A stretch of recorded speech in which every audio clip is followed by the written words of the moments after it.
My name is Edmund Hartwell. I am 73 years old, and for the last 41 of those years, I have worked as the senior curator of horological artifacts at Windsor Castle. That is a long title for a simple job. I look after the clocks. I look after the watches. And I look after the things in between, the small mechanical objects that nobody quite knows what to do with, but nobody can bring themselves to throw away. The West Storage Wing is where those things live. It is not a beautiful place.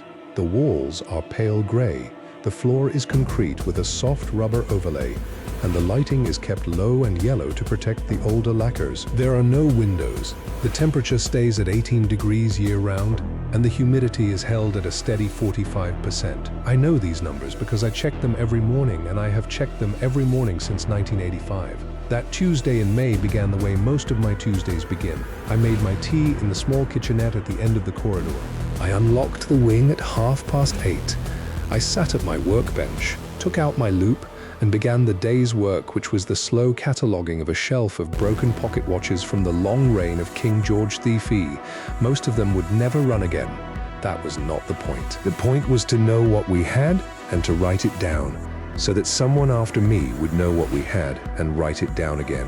I had been working for perhaps an hour when I heard the footsteps. I lifted my head. The West Wing is a quiet place. Even my own footsteps sound loud in it. These footsteps were not loud. They were small and quick and uncertain, the way a person walks when they know they are somewhere they should not be. I set down my loop. I waited. The footsteps came closer, and then they stopped. And then a small face appeared at the corner of the row of shelves nearest to my bench. It was a boy, perhaps 7, perhaps 8. He was wearing a dark navy jumper and grey trousers, and his hair was a sort of fair brown that needed cutting. His eyes were very round, and they were not looking at me. They were looking at the shelves behind me. "Hello," I said. He looked at me then. "Hello," he said back. His voice was higher than I expected. "I'm not supposed to be here." "No," I said. "I shouldn't think you are." We looked at each other for a moment. He did not seem frightened. He seemed busy, the way children are busy when they have a plan and are working through it in their heads. "The door was open," he said. "Was it?" "A little bit." "I just pushed it." "I see." He took one step further into the room and then he stopped because I think he remembered that he was not supposed to be here. "Are you a wizard?" he asked. I have been asked many things in this room over the years. I have not been asked that before. "No," I said, "I'm a curator." "What's a curator?" "A person who looks after things." "What things?" "Old things." "Clocks, mostly watches, things with gears in them." His eyes widened a little. "Can I see?" I should have said no. I should have stood up, walked him to the door, and called somebody on the internal line to come and collect him. I knew by then who he probably was. The boy had a particular sort of self-possession that I had seen before in the older brother when he had come through as a younger child on a tour. The chin was the same. The way of standing was the same. But I'm an old man, and I have not had a child stand in this room and ask me a question in a very long time, and so I did the thing I should not have done. I said yes. "You can see." He came forward properly then, and I watched him cross the floor of my workshop with the careful seriousness of a boy who has been told many times not to touch. He kept his hands behind his back. I appreciated that. "My name is Edmund," I said. "I'm Louis," he said. "Pleased to meet you, Louis. Pleased to meet you, Edmund." He stood at the corner of my workbench and looked at the row of pocket watches I had been examining. Most of them were open, the backs lifted off, the small intricate insides visible. To me, they were familiar as faces. To him, I think they looked like little metal flowers. "Are these broken?" he asked. "Most of them, yes. Why don't you fix them? Some I will, some I can't, some I leave alone, because they are more interesting broken than they would be fixed." He thought about that. That's a funny thing to say. It is, rather. He looked along the bench. He looked at the loop and the small set of tweezers and the jar of fine oil with the long needle dropper. He did not touch any of it. He was very good. Then he turned and he looked at the shelves behind me and he said the thing that began the rest of the morning. "What's under the sheets?" The West Wing has 11 long shelves, and every shelf has on its top tier a row of objects that are too unusual to be put with the others. music boxes, singing bird automata, a mechanical monkey that drinks from a cup, a French clock with a moving ship on top. We keep them under loose linen sheets, partly to keep dust off, and partly because the light, even the soft yellow light, fades the painted enamels. Curiosities, I said. What sort of curiosities? Things that move, or used to. He turned all the way round on his heel. All of them. All of them. Can I see one? I hesitated.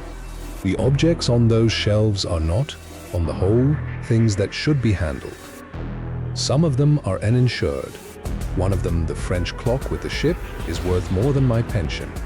But there was one shape near the top of the third shelf that I had not lifted down in 11 years. It was small enough to handle safely. It was sturdy enough not to break by being looked at. And it was, I thought, the right shape for a small boy to see. One, I said. A small one, and you stay where you are. I promise. I am tall, even now, taller than most men my age.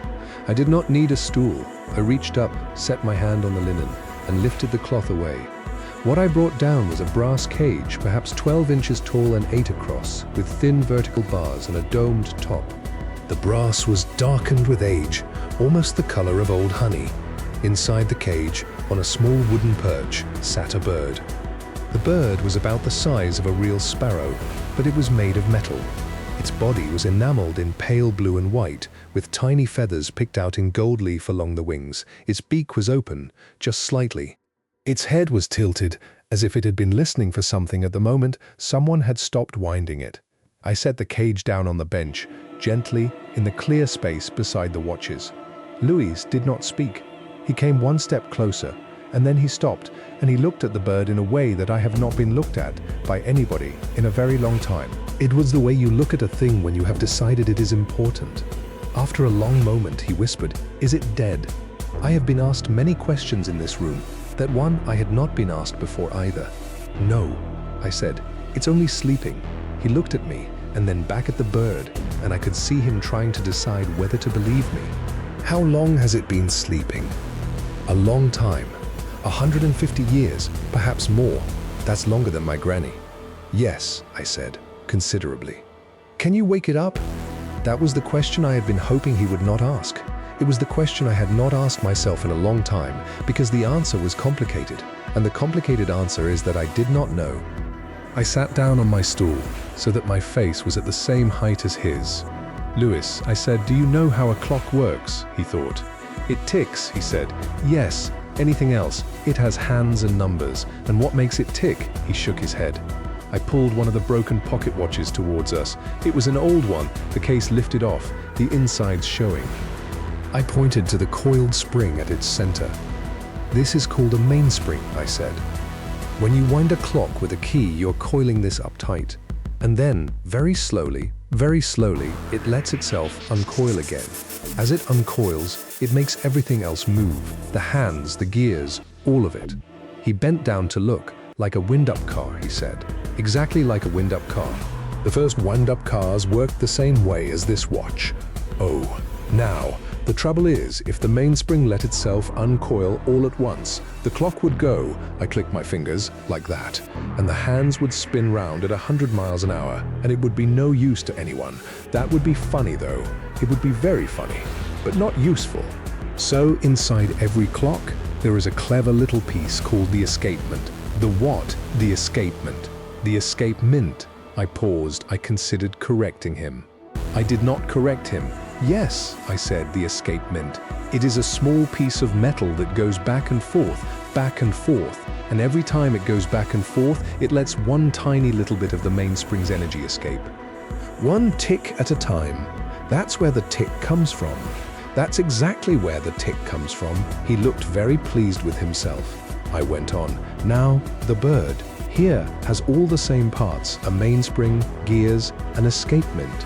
But it also has something else. It has a small drum, called a cam, that lifts the bird's beak open and turns its head, and makes a tiny set of pipes whistle all at the same time. So when the mainspring uncoils, the bird sings. Why isn't it singing now? Because nobody has wound it for a long time. Then wind it." I drew a slow breath.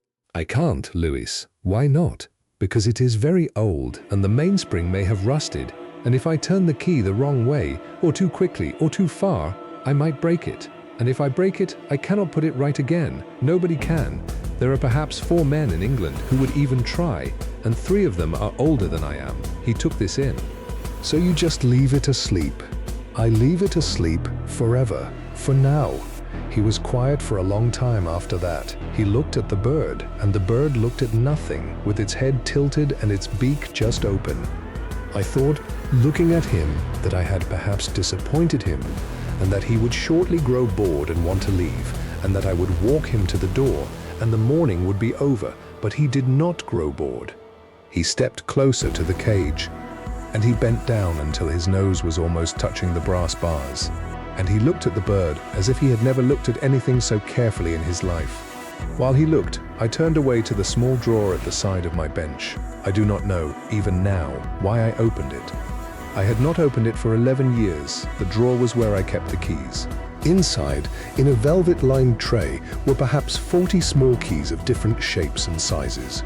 Each one was tagged with a number, and each number corresponded to an object somewhere in the wing. The key for the bird was small brass with a clover-shaped grip. I found it by feel before I found it by sight.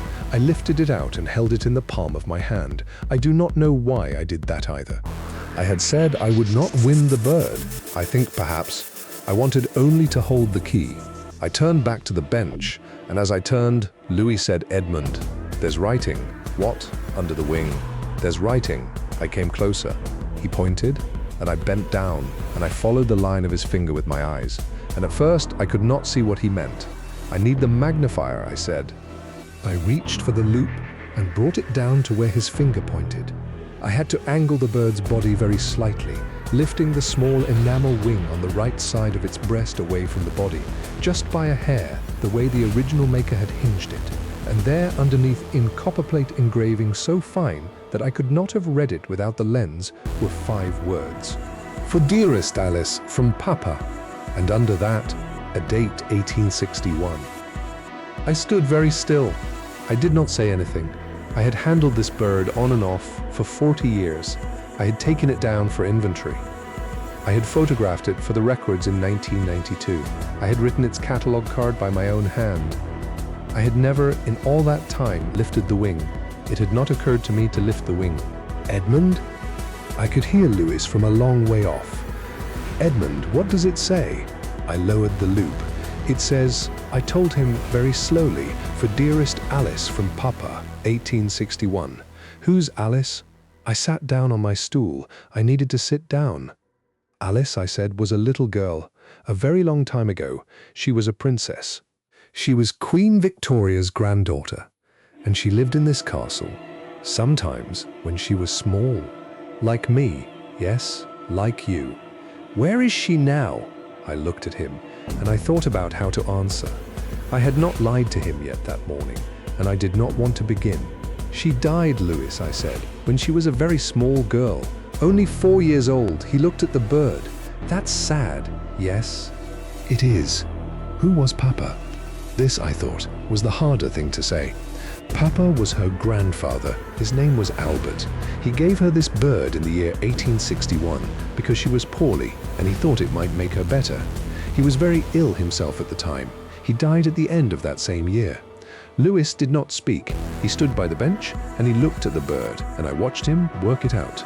His face did the thing that children's faces do when they understand something larger than they expected. The corners of his mouth went a little down, and his eyes went a little wider, and he held very still. "So this bird," he said, "was for a sad little girl." "From a sad grandfather?" "Yes. And then they both died?" "Yes. And then the bird went to sleep?" "Yes." He looked at me, and his eyes were a small boy's eyes, but the question in them was not a small question. "Edmund," he said, "can we wake it up?" I did not answer at once.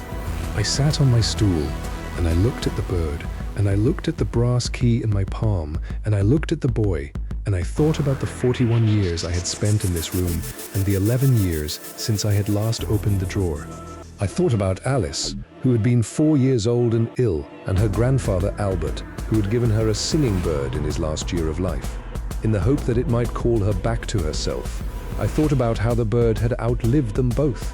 I thought about how I had outlived a great many of the things in this room, and how before long, somebody else would sit at this bench, and I would be a name on a card filed in a drawer, and the things I had looked after would carry on without me, and I thought then about the boy. About what it would mean when he was old to remember the morning he had stood in a strange room in a castle, and a strange old man had let him wind a sleeping bird. I drew a breath. Yes, I said, we can try. He went very still. Really, but you must do exactly what I tell you. Exactly, not nearly exactly. Exactly. Yes, promise. I promise. I stood up. I cleared a space on the bench. I put a soft cloth down, and I lifted the cage onto the cloth. I unlatched the small door at the back of the cage, which I had not known had a door until the moment my fingers found the catch.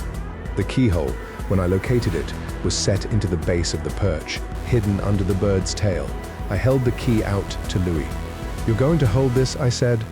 "You are going to put it in the hole, the way I show you, and you are going to turn it very, very slowly. Half a turn, no more, and if I say stop, you stop. Not in a second, not when you finish the turn. Immediately. Do you understand?" "Yes, show me your hands." He held them out. They were small and pale and clean. "Good. Now the mainspring inside this bird has not moved for a very long time. It may be rusted. If it is rusted, it may resist us, and we may not be able to turn the key at all. That is all right. That is not failing. That is the bird telling us it is not ready. Yes. If it does turn, it will be stiff. You will feel it fight you. That is the gears. Waking up. You go slowly. You do not force. You let the bird do the work. Yes, take the key." He took the key. His fingers shook. A little, but he was steady enough. I guided his hand to the keyhole. He fitted the key. I held the cage with both my hands to keep it still. "Now," I said, "half a turn. Slowly. He turned for the first quarter. Nothing happened, and I thought the spring had seized. Then, beneath my fingers on the cage, I felt the smallest shift, the tiniest catch. A gear, perhaps, that had not turned since the year of Alice's death, deciding to turn again. "Keep going," I whispered. He kept going. A second click, a third. A very small whirring sound, like a sleeper drawing a first breath. "Stop," I said. He stopped. I let out the breath I had been holding. For a long moment, the bird did nothing. And then, in front of both of us, in the yellow light of my workshop, on a Tuesday in May, the small enameled head turned, slowly, on its brass hinge, and the small beak opened wider, and the bird sang. 3 notes, clear as glass, higher than I would have expected. The third note held a second longer than the first 2, and then trailed off into silence, the head tilted back to its old position. The beak closed partway, as before. It was over. Louis did not breathe. Neither did I, after what felt like a long time, but was probably only a few seconds. He turned his face up to mine. His eyes were enormous. "It worked," he whispered. I could not speak. I nodded. He looked back at the bird. "It worked, Edmund." "Yes, I managed. It did." We stood like that for some time. I do not know how long. I do not think either of us wanted to move, in case moving broke whatever had just happened. It was, in the end, the sound of footsteps in the corridor that brought us back. These footsteps were not small. They were quick, and they were worried, and they were getting closer. A woman's voice called out, "Louis." I knew the voice, of course. Everyone in this country would know that voice. I had heard it twice before, at official functions, but I had never heard it sound the way it sounded then, which was the way any mother sounds when she has briefly lost track of her youngest child. Louis lifted his head. "Mummy," he said. A moment later, she was in the doorway, the Princess of Wales, Catherine.